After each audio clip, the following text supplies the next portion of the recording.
banjye y'ubutore utagoye zimeneka ingamba z'imishuri abandi ndatwa aba ndi umurezi kuri iki kigo y'incuke yitwa Inclusive Light World Nursery School. Aba nshinzwe kwigisha umuco wa Kinyarwanda. Ibyo byose akaba aribyo twifashisha kugira ngo dutange ireme ry'uburezi kuri iki kigo. Kuko muzi umuco wacu wa Kinyarwanda urimo byinshi. Twasanze ari indashyikirwa kuba twawifashisha uburezi abana bacu ndetse no gutegura hazaza habereye u Rwanda ndetse n'isi. Akaba ariyo mpamvu umuco wa Kinyarwanda ngaha mwabibonye nk'uko n'izina ryaho ryitwa ni uburezi budaheza ya buri wese. Dutoza rero ibijyanye n'ubukaraza n'abakaraza bazi ingoma, tugatoza umuco wa Kinyarwanda harimo kubyina ndetse harimo n'intore, harimo no kwiyereka kw'intore, hakaza kuzamo ikintu cy'ubugeni muzi yuko ari ikintu gikomeye cyane mu muco wacu ndetse no ku isi. Akenshi abateye imbere bazi ko ubugeni ari ryo remerewemo umwana mu bindi bazahabwa. Umuco wa Kinyarwanda rero uko mwabibonye ntabwo tubatoza gusa kubyina, ahubwo harimo indangagaciro nyinshi z'umuco tugenda tuyigishirizamo, harimo n'amateka, aho nk'uko umugani ubivuga ngo aho utamenya aho uvuye ntiwamenya aho ugana. Ubwo rero abana bacu twasanze ari ngombwa gufata wa muco wa Kinyarwanda tukabatorezamo ibyo byose kugira ngo bazategure aheza h'u Rwanda hazaza. Ku bijyanye n'umuco wa Kinyarwanda twasanze nk'uko muzi mu gihugu cyacu hari ireme ry'uburezi ritakara bitewe n'uko abana bahura n'ibibazo bitandukanye by'imiryango. Ugasanga harimo abana bagiye bajya mu mihanda, abandi ugasanga birirwa mu ngo, rya reme ry'uburezi rigatakara ndetse n'urukundo arirwo ruranga ya ndangagaciro rukatakara. Byabaye ngombwa yuko nabo bafata umwanya wo kugenda ku munsi wabo bakora kabiri mu cyumweru mu gihe cya weekend cyangwa mu gihe cy'ibiruhuko, iminsi itari y'akazi, tugahurira hano tukabanza tukabaganiriza nk'uko umuco wacu umeze. Muzi ko urwohero rwa kera rwari ngombwa, ababyeyi babigisha abakobwa baba barimo batize cyangwa bacikirwa n'ishuri, tukagira nanjye nk'umwarimu wigisha abahungu cya kintu cy'uburere mboneragihugu ndetse n'umuryango bagiye batakaza mu miryango yabo, tukakibagaruriramo kugira ngo bazabone uburyo tubigisha rya reme ry'uburezi ariko umuco wabo bagahawe n'ababyeyi bongeye kubagarukamo. Muzi ko ari abana kenshi iyo bageze mu muhanda nta rukundo bakiyumva maze yuko yabaye ruharwa, ariko ahangaha ku ishuri muri wa muco wacu tugerageza kuganira nabo, twarangiza tukanabatoza wa muco wabo mwiza. Ari byo kubyina nibyo bidufasha kuko bibafasha kugira ngo bisanzure mu kuba bakumva yuko bari hamwe n'abandi atari inyamaswa, kuko bumva yuko nta kintu bavuze mu muryango nyarwanda. Rwa rukundo rw'umuco barubonera ahangaha.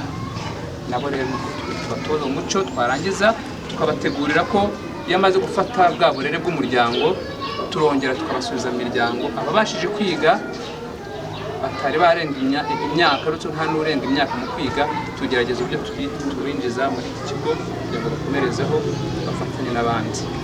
Murakoze cyane, dushimiye igihugu cyacu uburyo budasanzwe bagira badutererana, baradufasha kandi ubwo ni ubutwari natwe dukomeza gufatiraho urugero rwiza mu kubaka ahazaza h'abana bacu b'u Rwanda.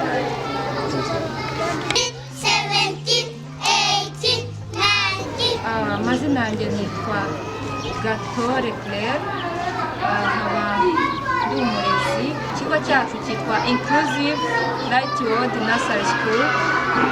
Twakira abana bose uko ameze, ntabwo turobanura abana. Rero iki kigo cyacu gifite level 3 nk'uko mwabibonye. Hari level 1, level 2 na level 3. Muri terme zacu level 1 ni baby class, level 2 ni middle class na level 3 ariyo top class.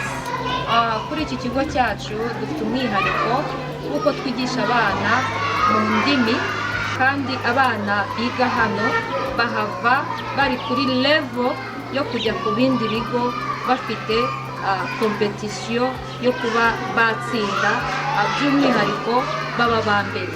Dufite ibyiciro bitatu tugenderaho mu kurera abana, kuko turi abarezi b'umwuga babitojwe banabihuguriwe.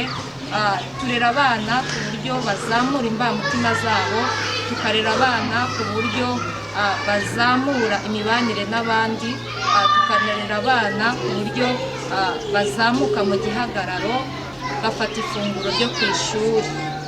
Ifunguro ryo ku ishuri banywa igikoma, bagafata imbuto, ndetse bagafata n'ibituma umubiri wabo wiyubaka nk'amagi ndetse n'amata.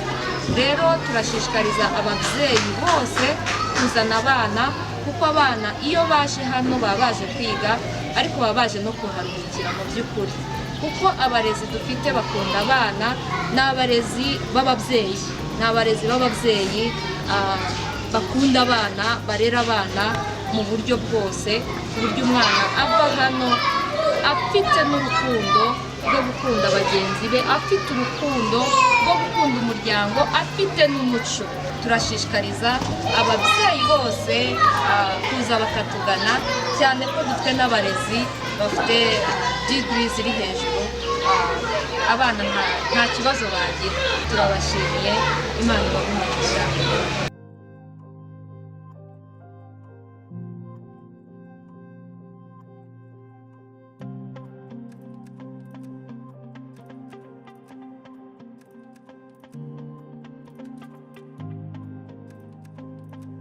Nitwa Gatesi Delphine, ndi umuyobozi w'ikigo cy'Inyanza cya ECD cyitwa New Kids.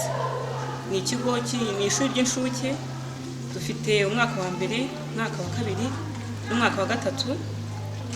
Twakira abana bose, abenshi abahungu n'abakobwa baturutse muri kano gace gatandukanye ka Nyanza cyangwa se Kicukiro muri rusange. Twigisha mu ndimi zose, Kinyarwanda, Igifaransa n'icyongereza. Ikindi tubahereza ifunguro ku ishuri.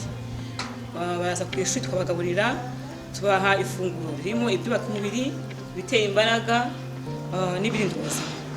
Umwana wese wigiye aha ngaha akura neza mu gihagararo, abazi kuvuga imbamutima ze, abazi neza icyo ashaka. Tubahereza temps yo kuvuga nta kibazo bafite. Kandi uko umwana ageze aha ngaha, uko yaje angana siko ataha, cyane ko imikurire y'umwana imyinshi iva n'ubwonko bwe mu kigero cy'umwaka 3 kugeza kuri 6. Icyo gihe ubwonko bwe mu myaka 3 baba bushaka gukura kugeza muri 80%. Umwana ubwenge bwe baba ariho bwiyongera, n'ubwonko bwe aba ariho gukura. Ahandi iyindi myaka irenzeho ni ukugenda gusa yunganira, ariko ubundi umwana mu myaka 3 niho aba yakuze. Rero buri mwana wese waje kwiga hano iwacu bose atarinda kimwe. Murakoze.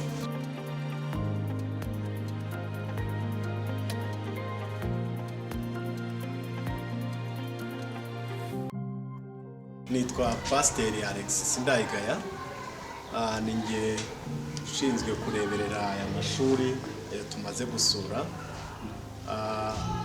Rirekwa ndigize hashize imyaka igera muri 4. Naritewe na famiye y'inshuti, bagaragaraga barifite mu buryo bwose.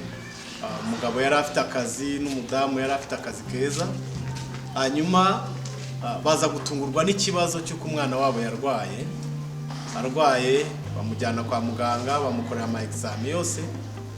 Baza gutangazwa nuko bababwiye ko arwaye indwara y'imirire mibi, cyangwa se arwaye byo bita bwaki. Umugabo akimara kumva ibyo yarababaye cyane, abwira abaganga bari bamaze kumubwira, babwira ko bitashoboka. Abaha n'ingero akababwira ati urugo rwanjye rurifashije, nanjye mfite akazi, ndiyubashye, murabona ndi umuntu warwaza umwana bwaki. So hanyuma biza kurangira n'ubundi koko kuko ibyo abaganga bari bagaragaje byari byo, aza gusanga byatewe n'uburezi yahawe mu rugo. Babaga mu kazi kenshi bagataha bwije, hanyuma umwana akirirwana n'umukozi, agafata imico y'umukozi, ibyo kurya yahabwaga n'umukozi ntabwo yabigererwaga nk'uko yabigererwa n'umubyeyi we, nuko biza kuviramo umwana kurwara, kugira izo ndwara z'imirire mibi bitari bikwiye muri urwo rugo. Abinganiriza babaye, turarira turasenga, ariko mpita numva nibaza, mpita ngira iyerekwa rero rimeze gutya, ndavuga ngo byagenda bite ko tugeze mu isi y'iterambere ryihuta, hakorwa iki kugira ngo nibura abana bagire ahantu basigara, aho basigara bahabonera ibikwiriye byose, bahabonera indyo yuzuye, bahabonere kandi n'ibindi, kuko umwana akwiye gukura mu buryo bugera muri butatu.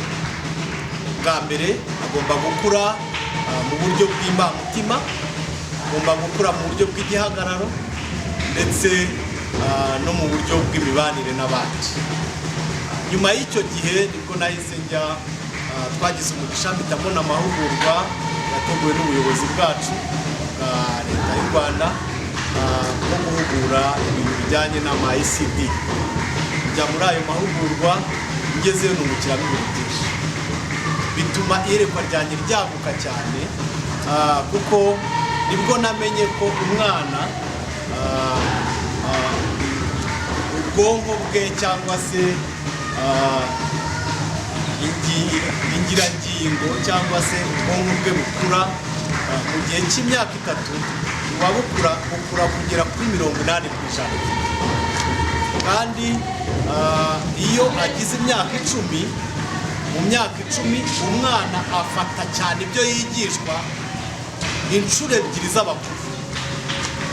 Bitamenyera ko umwana ukiri muto kuva kuri iyo myaka mito, uretse ko umwana abona ibimukwiye akiri mu nda agisamwa, ariko iyo amaze kuvuka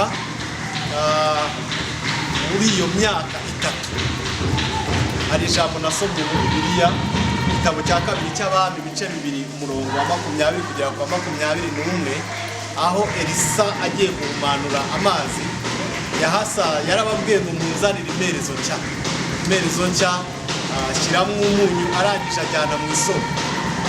Mu iyerekwa ryanjye nagendeye kuri iri jambo, abana bacu kuva bakiri bato baba ari imerezo nshya. Ikintu cyose wabashyiramo wabarema uko ushaka muri iyi myaka. Natangiye bigoye, mfite inzitizi nyinshi ntafite aho gutangirira, ndagenda nkodesha amazu yo gutangiriramo.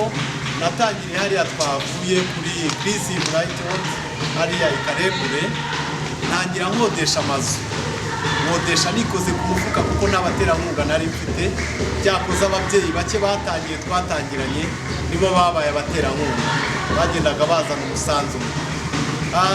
Nkubitira no kuri rya yerekwa ry'imirire, niyo mpamvu abana bafatira ifunguro ku ishuri. Mu ifunguro bafata igikoma cya sosoma. Icyo gikoma cya sosoma kiba kirimo gikombinyemo impeke zose. Ikindi bafata umugati, ubundi bafata igi, ubundi bafata urubuto, niho mwabonye bafata umuneke. Ubundi igihe kimwe turashimira leta y'u Rwanda ko mu kudushyigikira bajya baduha amata nayo tukayakoresha. Nuko twatangiye, naho tugeze muri Karembure, dutangiza na hano mu Nyanza, twashyira New Kids, ndetse tugeze na hari Murambi.